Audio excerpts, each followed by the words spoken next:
And we're seeing some snow showers here across the region as we begin our Wednesday morning. And most of those snow showers situated up north in Shenango, Cortland, Otsego, and Delaware counties. Take caution as you head out the road on the roadways for work today and heading out to school. But what I'm more concerned about is what's happening over the afternoon period. We have a strong cold front just off to the west of us. And once that dips through the region, we are looking at the potential of seeing some snow squalls here. So it's the first look weather day, not just today, but also Friday. Let's touch on the details real quick, and then we'll get into the real important stuff here. But yeah, strong winds, 40-mile-per-hour plus across the region. Some localized areas could get up to near 50. We're also looking at some lake effect snows, about 1 inch to 3 inches in the advisory regions. Then as we head towards Friday, we're looking at freezing rain looking more and more likely for the morning commute, which will have impacts for the roads, maybe even cars themselves. It's not going to be the nicest stretch of weather here across the southern tier. Wind advisories in place. Delaware, Otsego counties go into effect 10 o'clock this morning, go until 9 o'clock this evening.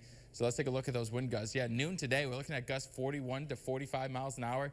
It's going to be very, very windy here across the region. It's going to probably make it feel much colder as well. So you're going to want to bundle up as you head out the door. And as we look forward into the evening time, the winds are still going to be quite breezy. This is 7 o'clock at night. We're looking at wind gusts 38 in Cortland, 32 in Binghamton, 29 over in Afton and Masonville.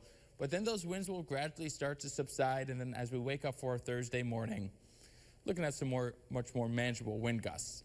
We also have those winter weather advisories, like I touched on just a few moments ago. Cortland, Shenango, Otsego, Delaware counties underneath that until 4 o'clock tomorrow morning. Well, what can we expect with that? Well, we are looking at 1 to 3 inches, and it's not going to be because of the snow that's already falling. I think lake effect snow is going to play a huge role in this. But you know, it's around 11 o'clock this morning, looking at some snow pushing on through. Snow squalls are possible this afternoon with that cold front moving on through. So if you're heading out for any afternoon activities, make sure you use caution, especially if you get caught in one of them. It's always better to pull off to the side of the road and wait for those to subside instead of driving on through them. But you notice those snow squalls push on through, and then lake effect snow really kicks into action here out of the northwest, thanks to that northwesterly flow there. So over Lake Ontario, could see some additional accumulations here as we head on into our Thursday morning. In terms of snowfall, though, like I mentioned, 1 to 3 inches at best. Localized spots may be seeing slightly more than that, depending on just where the snow bands settle in and just how intense they are. Quickly touching on Friday, though, this is the GFS model, and it's looking messy. If we get freezing rain, that's going to have a huge impact on roads, on commuting times. It's not going to be nice out there for Friday.